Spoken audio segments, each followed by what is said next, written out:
Welcome to the deep dive. Ready to explore something that affects us all, but that we rarely think about. Hit me with it. Property taxes. We all pay them, right? Yep. Or most of us do. Or know someone who does. It's one of those things that seems kind of, dry at first glance. But it gets seriously interesting when you see how differently countries handle it. Oh, absolutely. And we've got reports and analyses from all over the place. Kenya, the Philippines, Nigeria. South Africa, the U.S. Even a brand new system being cooked up in Ethiopia. Get ready for some surprises. The sheer variety of ways these taxes are assessed. Yeah. It's wild. Some are all about the value of the land itself. Okay. Others, they factor in the buildings on that land. Makes sense. And then you've got some places with exemptions that'll make you raise an eyebrow. Oh, interesting. Okay, let's kick off our global property tax tour. And let's start with a system that really caught my eye, the land value tax. Ah, yes. LVP. It's practiced in Kenya and Namibia. It is. Yep.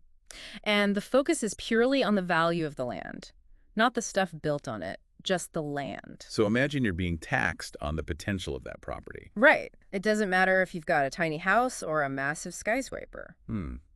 So, let me get this straight. Someone with a small house, but on a really valuable piece of land.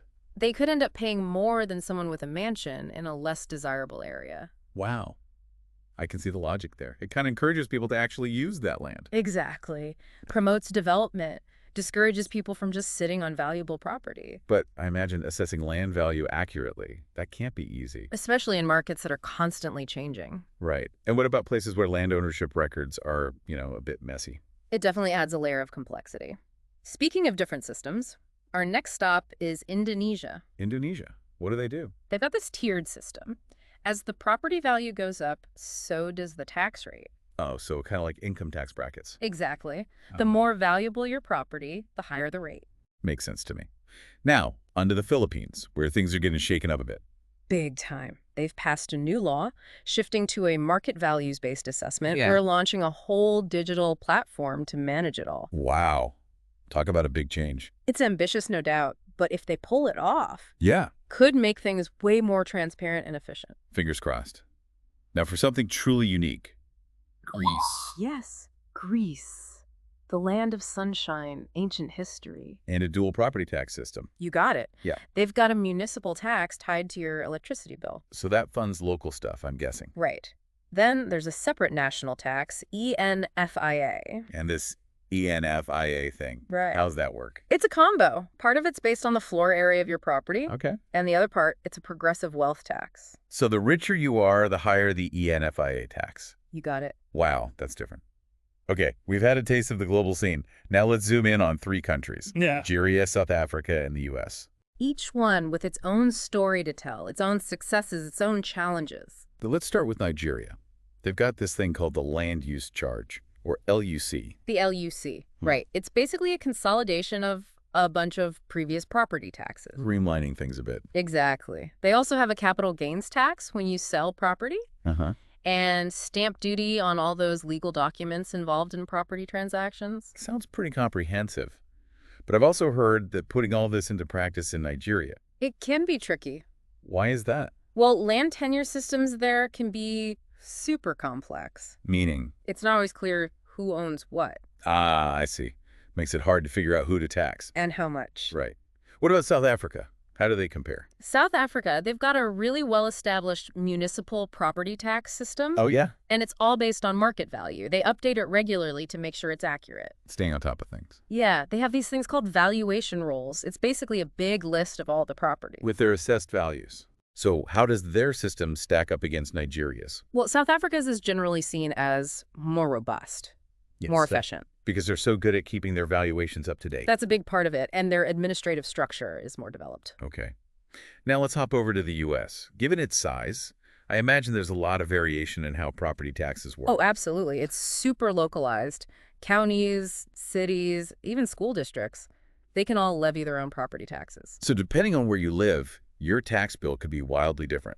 You got it. It seems like it could create some, unfair situation. It definitely has its pros and cons. Local control is great. Yeah. But it can lead to inconsistencies and potential inequities, for sure. Okay, so we've seen systems based just on land, tiered systems, even a dual system in Greece. It's amazing how differently countries approach this. But before we move on, let's talk about a country that's building a new system from the ground up, Ethiopia. Ethiopia, a fascinating case study. They're creating a system from scratch, tailored to their own needs. What are some of the key things they're thinking about? Well, their draft proclamation lays out some interesting provisions, like taxable properties. Yeah. They're defining those as buildings, homes, leased land, and improvements specifically in urban areas. Sounds like they're really focused on urban development Makes sense. That's where the need for revenue is often greatest. to fund infrastructure, services, all that. Exactly. And what about tax rates? What are they looking at? The proposed rates range from 0.1% to 1% of the property's market value. Okay. But to make things easier, they're planning to phase it in over 4 years. So it's not a sudden, massive jump. Right. Initially, they'll only tax based on 25% of the property's value. Then it'll increase each year. Smart move. Gives people time to adjust. Are there any exemptions planned? To protect certain groups or types of land use? Oh, absolutely. They're looking at exemptions for small homes, religious institutions, urban farms, and burial grounds. For example, in high-priced areas, houses built on 15 square meters or less would be exempt. 15 square meters. Yeah. In less expensive areas, the threshold is 30 square meters. Interesting. It's good to have those specific numbers. What about the administrative side of things? Who's going to be in charge of actually collecting all these taxes? The plan is to give that power to the regional and municipal governments. So more local control. Exactly. Less reliance on the central government. But of course, not everyone's thrilled about this new system. I imagine there are some concerns. Definitely. Stakeholders are worried about the potential financial burdens Right. and whether the local administrations can actually handle all this. That's a lot to take on. Assessing properties, managing collections. A lot to consider, but that's what makes it so interesting. It's all about finding that balance, right? Between raising enough money. And making sure it's fair and manageable for everyone. It's a real puzzle. This whole Ethiopia situation really highlights something a lot of countries struggle with. What's that? Accurately valuing properties. I mean, it's super important, right? Yeah, if you want a fair system. Exactly. But it's often way more complicated than it sounds. We've talked about this a few times. Why is it so hard to get property valuation right? Well, for one thing, markets are always fluctuating. Right. So pinning down a property's true worth, it's like trying to hit a moving target. I can see that. Plus, there's always an element of, subjective judgment. Meaning? Different people might look at the same property and come up with totally different values. Oh, so it's not just plugging numbers into a formula. Nope. And that human element, well, it opens the door to bias. Even corruption in some cases. Exactly. That's why transparency is so crucial. Got to make sure people trust the system. Absolutely. Accurate valuations done in a way that's open and accountable. That's the foundation. Makes sense. So besides valuation, what are some other common challenges countries face with property taxes? Keeping those property records up to date. That's a big one. Especially in places that are growing quickly. Right. Lots of new construction, people moving around. And what about informal settlements? Yep. Where records might not even exist. That adds a whole other layer of complexity if you don't know who owns what. Collecting taxes becomes mission impossible. Pretty much. And it goes beyond just lost revenue. Inaccurate records can lead to ownership disputes. Yeah, that's a mess no one wants to deal with. And it can actually hinder economic development. How so? Think about it. People can't use their property as collateral for a loan if they can't prove they own it. That's a great point. So it's a really fundamental issue. Are there any technological solutions out there that could help? Oh, for sure. Lots of countries are turning to tech to streamline things. Like what? Geographic information systems, or GIS. GIS. Yeah. They're using it to create detailed maps of property boundaries, land use. So they can see everything laid out. Exactly. It makes it way easier to assess properties and spot potential tax evaders. Makes sense. Any other tech tools in the mix? Digital platforms for payments, managing records. So you can pay your taxes online. From your phone, even. That's got to make things easier. And it can lead to higher compliance rates. Plus, lower administrative costs. Win-win. So it sounds like technology is playing a pretty big role in all this. Huge. And it's not just about efficiency and accuracy. What else? Transparency. Technology can help make things way more open. How so? Imagine online portals where citizens can see all the information. About property assessments, tax rates. Exemptions, everything. That's a great It idea. empowers people, helps them understand the system. And hold the authorities accountable. Exactly. So we've talked about challenges, tech solutions. Yeah. Now, I'm curious about the flip side. Are there any countries out there that are considered like models for doing property taxes right? Oh, definitely. New Zealand's system is often held up as a shining example. What makes it so good? It's known for being simple, transparent, and they've got super high compliance rates. People actually paying their taxes. Exactly. They use a market value-based assessment, and they're constantly reevaluating to keep things accurate. So it's all about clarity and consistency. Right. But they also do a really great job with public engagement. Meaning, They've got a dedicated website, outreach programs. They really try to educate people about property taxes. so they're not just sending out bills, they're explaining the whole system. Exactly. It helps build trust. And it works. Any other countries getting it right? Denmark's another great example. What do they do differently? Their system is super decentralized. Local municipalities have a lot of power. To set their own rates, manage their own systems. Yep. But here's the interesting part. The central government provides grants to municipalities that have lower property tax bases. Why would they do that? It's all about equalization. It helps ensure that even less affluent areas have enough money to fund essential services. So everyone has access to the things they need. Exactly, regardless of where they live.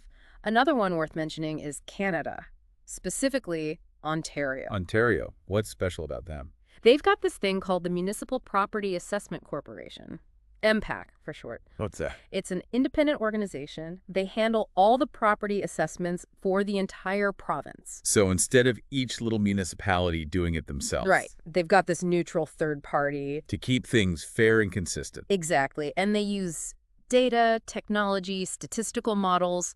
It's all very objective. And it works. Their assessments are generally seen as really accurate. That's good to hear. It's great to see these examples of things being done well. It is. But like you said, no system's perfect. There are always trade-offs.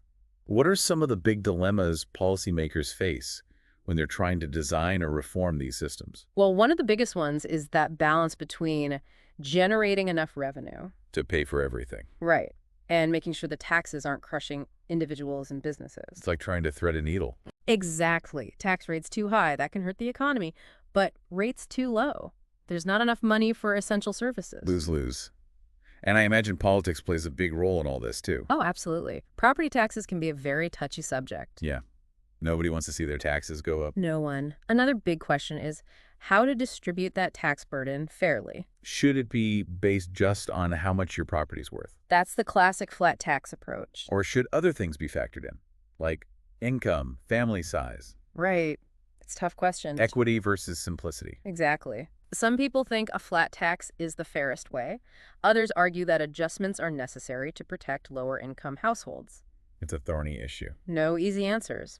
And policymakers have to juggle all of this. Economic It's conditions, social equity, administrative capacity, and of course, the political realities. finding the right approach for each unique situation. It's a real art. It really is. And it highlights something important. Property taxes. They're not just about money. What else are they about? They reflect a society's values, what they choose to prioritize. That's a great way to put it. Wow, we've covered a ton of ground in this deep dive into property taxes.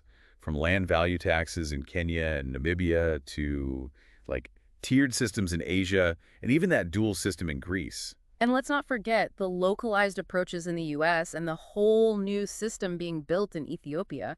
It's incredible how diverse these approaches are around the world. It really shows how each country tries to tailor its system to its own like unique situation, right? Its history and priorities. But even with all these variations, there are some common threads running through it all. Definitely. One of the big takeaways for me is that balancing act governments have to pull off. Raising enough money to fund everything. While making sure the tax burden isn't too much for people to handle. Exactly. It's a tightrope walk for policymakers everywhere. And then you layer on the issues of fairness and equity, and it gets even more complex. Like we saw how Denmark and Canada are using those equalization mechanisms. Trying to even things out a bit. Right. To ensure that everyone has access to those essential services, no matter where they live. It's about creating a system where everyone contributes, but no one is unfairly burdened. For sure. Another thing that really stood out to me was the growing role of technology in all of this. Oh, absolutely. GIS mapping, online payment platforms, all of that is helping modernize these systems, making them more efficient and user-friendly. And hopefully more transparent, too, Right. Like those systems in New Zealand and Ontario we talked about, they're leveraging technology to make things, more open and accountable. which is huge for building trust. But, like we discussed, technology is a tool, and it's how we use it that matters. Absolutely. We have to be mindful of potential downsides. Wow. Data privacy concerns, algorithmic bias. We have to make sure these technologies are used ethically and that everyone can benefit. That's a crucial point. So, looking ahead, what are some of the trends you see shaping the future of property taxes? Well, globalization is a big one. As economies become more interconnected, it's harder for governments to, effectively tax wealth that can be moved across borders so easily. That's a real challenge. It is, and it raises big questions about how we ensure that everyone is contributing their fair share. No matter where their money or assets are located. Right. And on top of globalization, you've got the continued advancement of technology. Which could be a game changer. It really could. We've already seen how GIS and digital platforms are transforming things, but think about the potential of, like, blockchain technology. Yeah. That could completely revolutionize property registration and ownership verification, making it way harder to, hide assets from the tax man. Exactly. And artificial intelligence could be used to create even more accurate and dynamic property valuations, taking into account tons of data points. It's pretty mind-blowing to think about the possibilities. But again, it all comes down to how we use these tools, right? Right. We have to focus on human-centered design, ethical considerations, and ensuring that the benefits are shared equitably.